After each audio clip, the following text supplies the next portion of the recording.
નમસ્કાર, weather analysis સાથે હું છું પાયલ અને ગુજરાતમાં હવે વરસાદનો જોર થોડો ઓછો થઈ ગયો છે, એટલે વરસાદ થોડો ધીરે થઈ ગયો છે.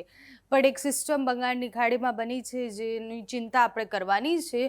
જો કે હમણાં જે સિસ્ટમ બની હતી એના કરતાં તો ઘણી નબળી સિસ્ટમ રહેશે એવું હવામાન નિષ્ણાંત, હવામાન વિભાગ બંનેનું માનવું છે. પહેલાં તમે જુઓ કે હવામાન વિભાગ જે સેટેલાઇટ મેપ જાહેર કરે છે એ પ્રમાણે ગુજરાત પર અહીંયા જ્યારે એકદમ વાદળો છવાયેલા હતા ત્યારે સિસ્ટમની સૌથી વધારે અસર ત્યાં હતી, પણ હવે સિસ્ટમની એટલી અસર ગુજરાતમાં દેખાઈ નથી રહી.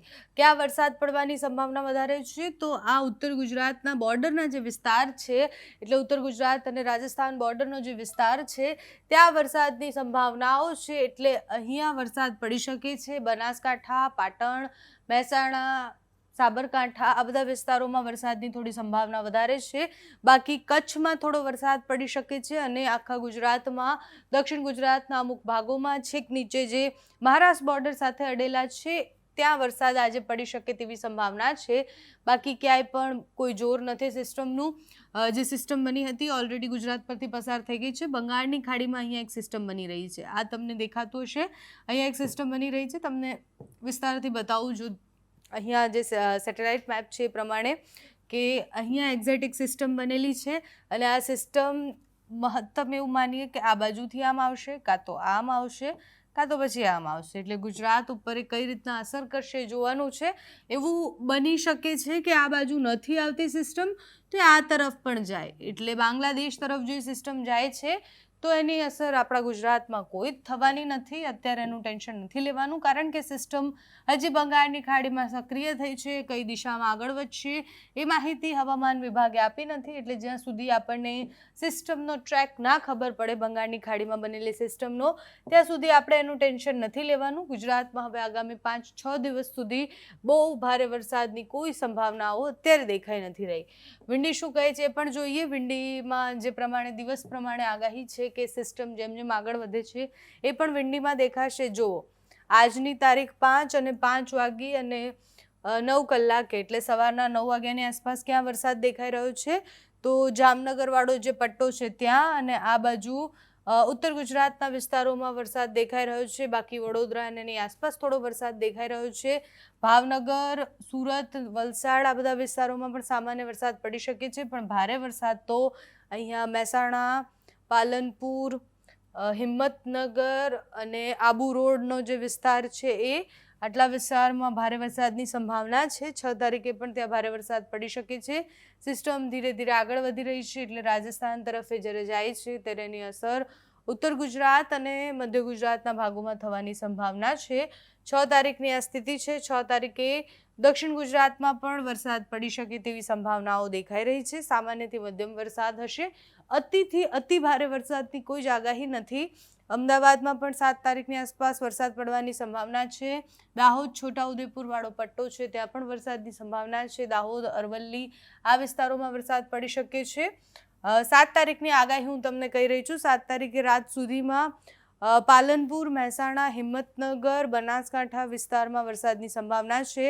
8 તારીખે વરસાદ પાછો થોડો ઓછો થઈ જશે, એટલે ગુજરાતના બીજા કોઈ ભાગોમાં વરસાદની સંભાવના નથી. પણ હવે ઉત્તર ગુજરાતનો વારો છે. ઉત્તર ગુજરાતમાં સતત 8 તારીખ સુધી વરસાદની પૂરી સંભાવનાઓ છે.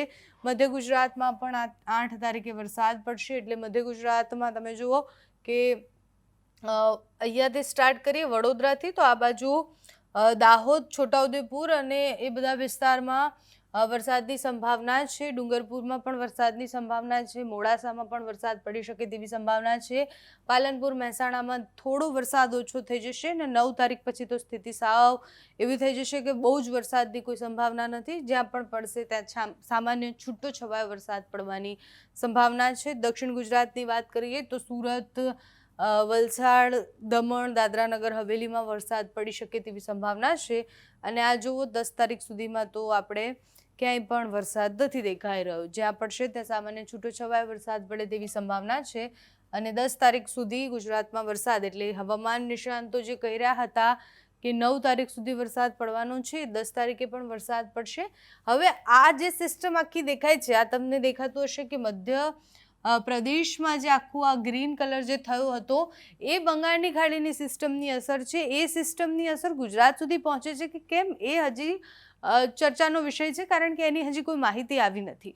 એટલે હવામાન વિભાગ જ્યાં સુધી ઓફિશિયલી એ સિસ્ટમનો ટ્રેક નથી બનાવતી, એટલે કે બંગાળની ખાડીમાં જો સિસ્ટમ બની છે તો એ સિસ્ટમ કઈ રીતના આગળ વધે છે, કઈ દિશામાં આગળ વધશે, કયા કયા પ્રદેશોને આવરીને જશે, એ સિસ્ટમનો હજી ટ્રેક હવામાન વિભાગે બનાવ્યો નથી. એટલે ત્યાં સુધી આપણે રાહ જોવાની છે.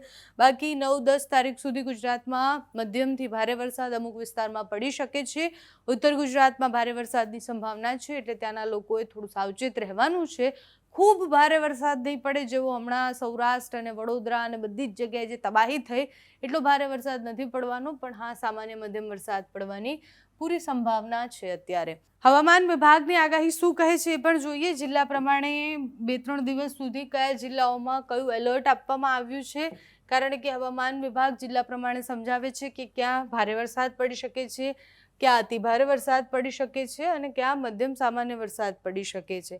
એટલે એ આગાહી પ્રમાણે આપણે અંદાજો લગાવી શકીએ કે વિસ્તારોમાં ભારે વરસાદ પડે છે.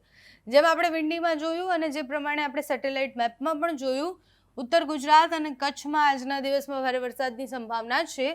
બનાસકાંઠા, પાટણ, મહેસાણા, સાબરકાંઠામાં આજે એટલે 5 તારીખે ભારે વરસાદ પડશે. કચ્છ અને મોરબીમાં પણ આજે ભારે વરસાદની સંભાવના છે. આ બાજુ ભરૂચ, સુરત, નવસારી, વલસાડ, દમણ, દાદરા નગર હવેલીમાં પણ ભારે વરસાદની સંભાવનાઓ દેખાઈ રહી છે. 6 તારીખે કચ્છ, બનાસકાંઠા, પાટણ, મહેસાણા અને સાબરકાંઠામાં ભારે વરસાદ પડી શકે છે. આ બાજુ નવસારી, વલસાડ, દમણ, દાદરા નગર હવેલીમાં પણ ભારે વરસાદની સંભાવનાઓ છે. 7 તારીખે સ્થિતિ નોર્મલ થઈ જશે. બનાસકાંઠા, નવસારી, વલસાડ, દમણ, દાદરા નગર હવેલીમાં વરસાદ પડે તેવી સંભાવના છે. હવામાન વિભાગની આગાહી પ્રમાણે તો દક્ષિણ ગુજરાતના અમુક ભાગોમાં અને બનાસકાંઠા અને આ બાજુ ઉત્તર ગુજરાતના બોર્ડરના જે વિસ્તારો છે ત્યાં વરસાદની સંભાવનાઓ દેખાઈ રહી છે.